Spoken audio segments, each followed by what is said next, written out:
తొలి రోజు ఇంటర్ ప్రథమ సంవత్సరం పరీక్ష ప్రశాంతంగా ముగిసింది. మొదటి రోజు పరీక్షలకు రాష్ట్ర వ్యాప్తంగా 25,848 మంది గైర్హాజరయ్యారు. వివిధ ప్రాంతాల్లో 12 మందిపై మాల్ ప్రాక్టీస్ కేసులు నమోదయ్యాయి. నిమిషం నిబంధన పక్కాగా అమలు చేసిన అధికారులు పలుచోట్ల ఆలస్యంగా హాజరైన విద్యార్థులను అనుమతించలేదు. హైదరాబాద్ నిజాంపేటలో శ్రీ చైతన్య కళాశాలకు చెందిన 23 మంది విద్యార్థులు బాచుపల్లిలోని పరీక్షా కేంద్రానికి ఆలస్యంగా చేరుకోవడం వల్ల పరీక్ష రాయలేకపోయారు.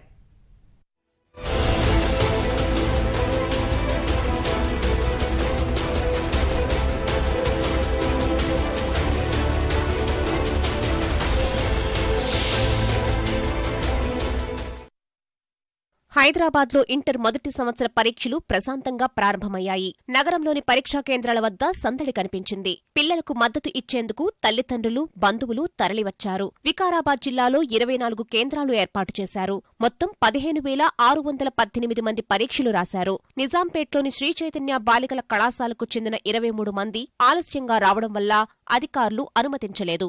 బస్సు మరమ్మతుతో ఈ పరిస్థితి తలెత్తిందని వాళ్లంతా వాపోయారు. మేడ్చల్లోని 4 పరీక్షా కేంద్రాల్లో 2,000 మంది పరీక్షలు రాశారు. వరంగల్ అర్బన్ జిల్లాలోని 56 పరీక్షా కేంద్రాల్లో 23,000 మంది పరీక్షలు రాశారు. గంట ముందుగానే విద్యార్థులు తరలివచ్చారు. పరీక్షా కేంద్రాల పరిసరాల్లో 144వ సెక్షన్ అమలు చేశారు. మహబూబాబాద్ జిల్లాలో 21 కేంద్రాల్లో 15,593 మంది పరీక్షలు రాశారు. పర్యవేక్షణ కోసం 50 మంది అధికారులను నియమించారు. జనగామ జిల్లా వ్యాప్తంగా 19 పరీక్షా కేంద్రాలు ఏర్పాటు చేశారు. జయశంకర్ భూపాలపల్లి జిల్లాలో 14 ప్రభుత్వ, 3 ప్రైవేటు కళాశాలల్లో కేంద్రాలు ఏర్పాటు చేశారు. మొత్తం 9,444 మంది పరీక్షలు రాశారు. నిమిషం నిబంధనతో కొందరు విద్యార్థులు పరుగులు తీశారు.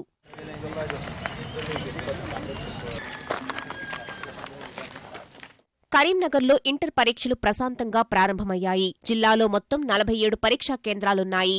చూచిరాతులు అరికట్టేందుకు 6 తనిఖీ బృందాల్ని మోహరించారు. సంగారెడ్డి జిల్లా జహీరాబాద్లోని 10 కేంద్రాల్లో పరీక్షలు ప్రశాంతంగా ప్రారంభమయ్యాయి. ఖమ్మం జిల్లాలో 55, భద్రాద్రి కొత్తగూడెం జిల్లాలో 33 పరీక్షా కేంద్రాలు ఏర్పాటు చేశారు.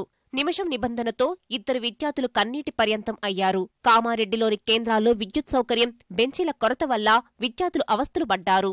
అధికారుల తీరుపై విద్యార్థుల తల్లిదండ్రులు వాగ్వాదానికి దిగారు.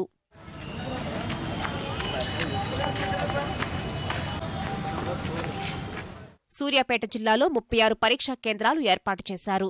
మొత్తం 24,079 మంది పరీక్షలు రాస్తున్నారు. ఇంటర్ బోర్డు అధికారులు ఈసారి కొత్తగా సెంటర్ లొకేషన్ యాప్ని అందుబాటులోకి తెచ్చారు. ఈ యాప్తో హాల్ టికెట్ నెంబర్ ఉపయోగించి పరీక్ష కేంద్రం ఎంత దూరంలో ఉందో తెలుసుకోవచ్చు.